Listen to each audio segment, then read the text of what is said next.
So you're a nerd. You've been one your whole life. While the athletic kids spent time playing sports, you spent time reading, or playing music, or playing video games, or whatever nerds these days do.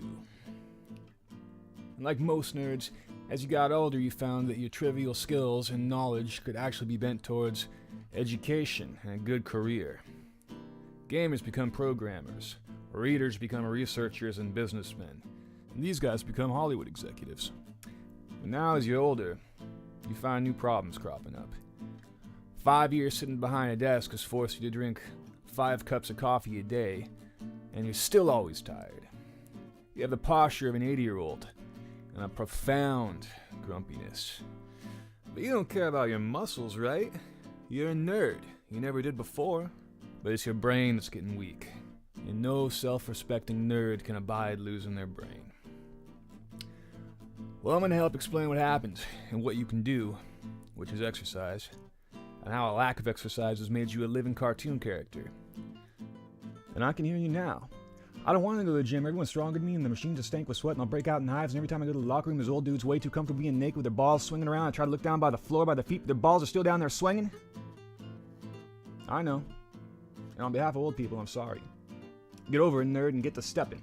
What I have to say is simple. So take heed, and all your problems will be solved. Because everything I'm going to talk about revolves around only one thing.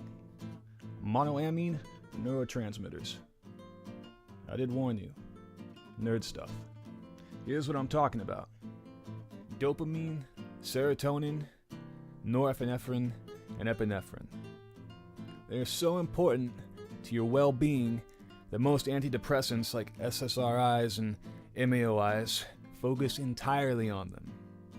All of these profoundly affect your mood. You have no energy during the day, sitting behind your stupid desk? Here's why. All these chemicals are not only in the same family, but most of them are in the same pathway, meaning they all depend on each other to exist. Epinephrine comes from norepinephrine, which comes from dopamine. Serotonin comes from a different direction, but all of them depend on the same enzyme.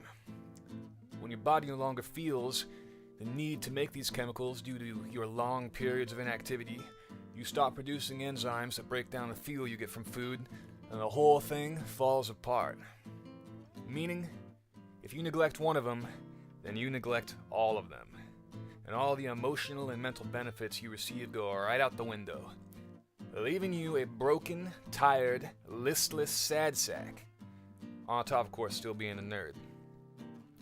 You have to exercise to keep your mind healthy. Period.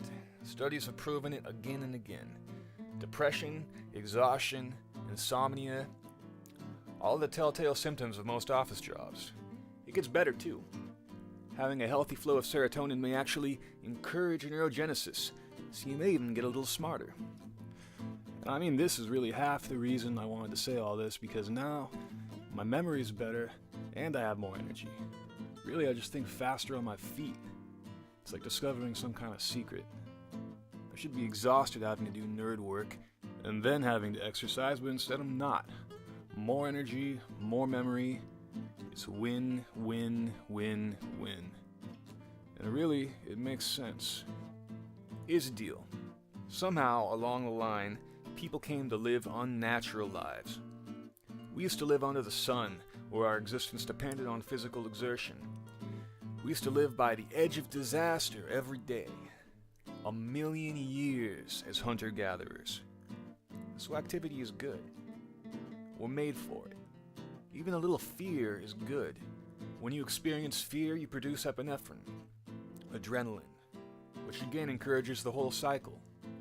The rush and excitement of being afraid, or that runner's high you get from exhaustion, they feel good, right? There's a reason for that. That's how you're supposed to live. Now, this may seem obvious enough, but that's the point.